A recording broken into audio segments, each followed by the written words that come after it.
Hello guys, it has been 1 month since I've been living in Madrid, Spain, and I figured it's time for me to do a little roundup of all of my favorite places that I've been to. And also I am just going to talk about some useful travel tips that helped me when I first moved here and maybe you're curious about, or maybe will help you if you're also looking to move abroad, specifically to Europe.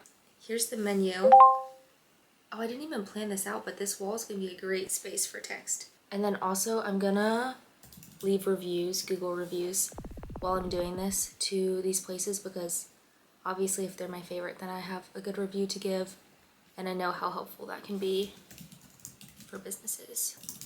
Okay, starting off with my favorite natural wine bar. The other night with my friends I went to this place called MASA and it was incredible. Everything inside was like chrome silver, which if you've been here for any amount of time, you probably know I'm obsessed with that. They also spin vinyl in there, which is fun. I love vinyl, so that was a great vibe. The food was incredible, especially for bar food. We had olives with they were like candied nuts. And then I got this eggplant dish with a tahini sauce and mint. I think that was the other like really distinct flavor in there. We got crudo, which was my first time having crudo. I love raw fish. This was, oh my goodness, so good. So good. Oh, and then Karen and Lucas also tried the sourdough with this like fancy butter. Oh, and they got this grilled cheese with kimchi and Swiss cheese in it. And they said that was incredible. There was nothing that we tried that wasn't like, wow, noteworthy. Next thing, my favorite breakfast slash brunch place is called Norah Coffee and Brunch. So good. Incredible branding. There's like pink tile and clouds. That's kind of the backbone of their branding. And then they'll have random like swashes of blue. And I as a design observer, I really appreciated the details. The bathroom was like neon pink. And then the food presentation was so cute and some of the most photogenic food I've ever seen. They have these pink pancakes that I think are like one of their signature dishes. For me especially, this was super helpful. They have a lot of gluten-free options and like the toast was like huge and loaded. My friend got this toast that had poached eggs, avocado, oh no, it wasn't even toast, it was on a smashed croissant. It was like avocado, poached egg, pesto, crushed pistachios, and this like truffle balsamic glaze. And then they like decorate all the like pretty plates with pansies, because actually, fun fact, pansies are an edible flower. Okay, this is something that I've learned since being in Spain. A lot of coffee shops are no laptops allowed. They want it to be more about like the community part of going to a coffee shop and chatting and having coffee with a friend, which I completely respect and I appreciate that. But if you're working remote, it is a little challenging sometimes to find a place that allows laptops. So I'm going to divide my coffee shop list into two categories. My first coffee shop that I would recommend that does allow laptops on certain tables. Some are no laptops, but they have some tables that are allowed, and they have a loft, which is really cool. It's 2 floors. It's called God Cafe. Incredible specialty coffee, but they also have a menu with like toast and other food. So if you wanted to go there for a meal, you could. Favorite coffee shop that's no laptops is called OSOM, O-S-O-M, OSOM. I'm not actually sure how you say it. They have 5 locations, I believe, in Madrid and then 1 in Barcelona, I think. I know they have both Madrid and Barcelona. Don't quote me on the quantity of locations. I went to the one called Atelier, awesome Atelier, and it was really cute inside. I'm pretty sure I was sitting next to some famous people, but I don't know who they were. They talked to me a little bit. They told me that I had to go up to the counter to order because I was just sitting there, but it was because I was waiting for my friend. And I was like, dang, I should have hopped on that opportunity to figure out who they were because I'm pretty sure they were actors. Anyway, no laptops, but incredible food, incredible coffee, and really good vibe. Next coffee shop, I didn't even try to take my laptop because I went in the morning to meet up with a friend. So I'm not sure about the laptop policy, but you have to go to Acid. Really cool coffee shop. Also, a lot of like very industrial feel, a lot of chrome incorporated and Papa Red. And then they have a sourdough bakery as well. There's 2 locations. One's like just coffee shop and one is coffee shop and bakery.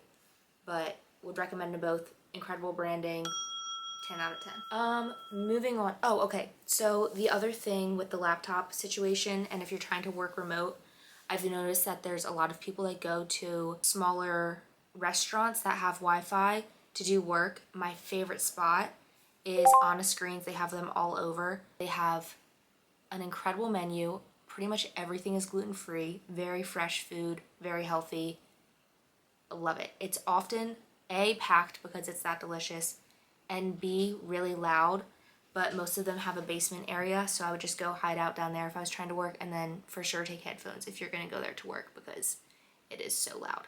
Almost so loud you can't hear any individual conversation, so you might be able to focus better sometimes. On the metro the other day, I heard this lady say, "Lately I've had suction cup ears." And I was like, that's so funny. I'm pretty sure I know exactly what she means. Like, one, she was speaking English, so I think she was meaning like, I've been latching on to Spanish conversations, trying to figure it out, and same, but I just thought that was funny. Suction cup ears. Next on my list is my go-to spot for a nice little sweet treat, and it is MYKA, MYKA, frozen Greek yogurt. It is so, so wonderful. It's not like American frozen yogurt that's like really sweet. It's truly Greek yogurt that's frozen, so it's tart. And I don't love super sweet things, so this was so good and refreshing to me. They have 2 flavors. You can either get pitaya, which is pink, or original, or mix. So I got mix because I just liked how cute the pink was. It was very pretty. And then if you are not allergic to gluten, there's so many places to get a little sweet treat. You gotta go and get your morning pastry, your croissant, or whatever. You just have to. I just don't have recommendations for where to go because I could not participate in that part of the culture, which is sad. There is an entirely gluten-free, like, bakery place, and it's called Celicioso. I think that's how you say it. Let me look it up. Celicioso. And I think that's so funny because it's for sure a play on celiac disease. Like, it's a play on words. And I was like, it's funny how they're like naming this after a disease, because we wouldn't name a restaurant like diabetes. And then I was like, what? Wait a second. Diabetes, like Edie's? Like, that kind of eats. So this is just, if anyone goes and creates that, this is my marketing pitch. And maybe give me a slice of the investment or something. Diabetes. The food scene here is, there's just so much and I didn't have time to explore it all. So I'm not going to give too many restaurant recommendations because you guys can find that elsewhere. One place I will say is tikitacos. They have tacos for €1. They're like yay big. So they're nice and cute and tiny, and then you get like a whole flight of tacos. So you can get like a flight of 5 tacos for €5, and then you can try all the different kinds. They were superb. So I definitely recommend that. I'm pretty sure they have 2 locations, maybe more. Moving on to some non-food stuff, starting with thrifting / vintage. There's this area of town, it's called MYKA, and that is where there is phenomenal vintage. The whole street is just vintage shops, so I definitely recommend that if you're trying to vintage shop. Thrifting was more difficult than I thought because they don't have the same like super cheap thrift. They have really good vintage, but their like thrift is basically the same price point as their vintage. So Umana is the like really popular thrift, like their charity shop, but surprisingly expensive other than on their sale days, but normal days surprisingly expensive. So I would focus on vintage if you're coming to Madrid and wanting to get secondhand. Gyms, I did a 2-week free trial of ClassPass so I could hop around and try some different gyms. The first place I went, honestly probably my favorite, it was incredible. It's called Olimpia Wellness Circuit. They are pretty new, they just opened. All of their classes are in English. It's a Pilates studio. And then they also have infrared sauna and cold plunge. And then yoga. A few of the studios I tried, the garden was really cool. There was a whole bunch of plants inside. They have more than just yoga there as well. They have like massages. I was there really early in the morning and was half asleep, but I saw all kinds of stuff in there. It was really cool. Moove studio. I loved the class. Very easy for me to follow it in Spanish. and not many other notes. It was clean, it was nice. Yeah, I would definitely go back. StudiOM, not sure how you pronounce it, yoga. Really peaceful in there. That was a wonderful class as well. Okay, and then you have to go to Retiro Park. That's just kind of a rite of passage. It's really packed on nice days for a good reason, but it's huge, so there is space for people to spread out. The center area where you can go on the little boats, that place gets packed, but it's a great place to people watch. I would go and just like sit in the grass and just relax and watch people for a really long time. And then also going to the palace at sunset is really cool. There's this grassy bank that you can sit on and watch the sun go down, and then the bells are chiming in the palace.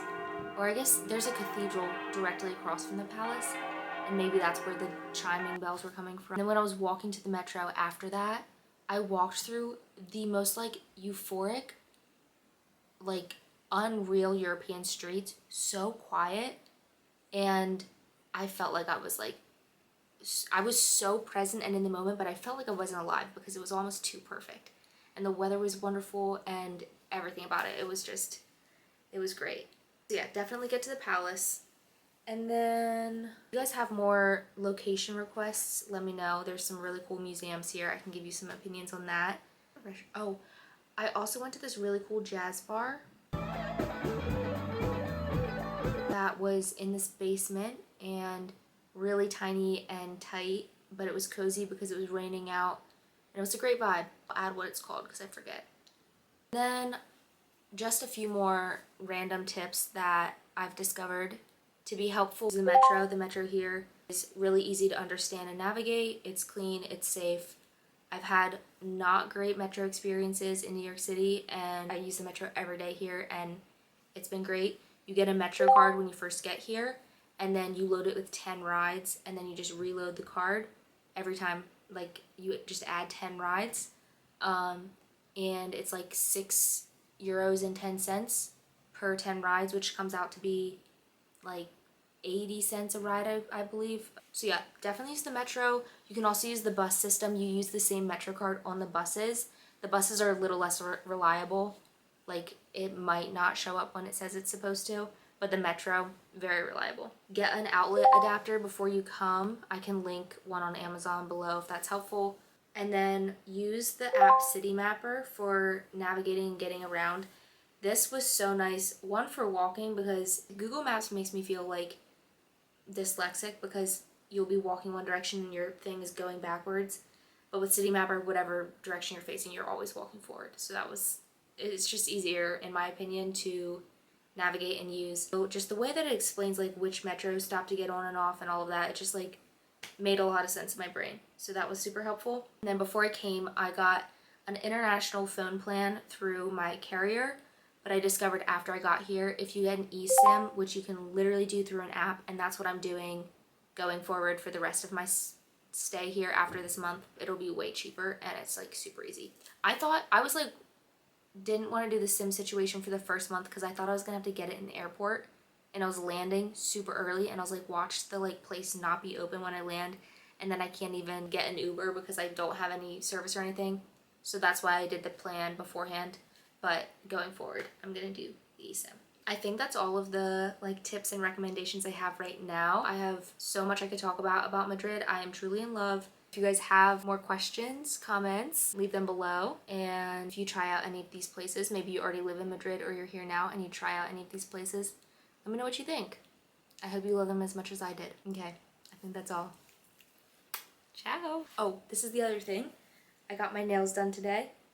This was my second time getting my nails done at this place. I can also tag what the place was because they were really sweet. Okay, I think that's all for now.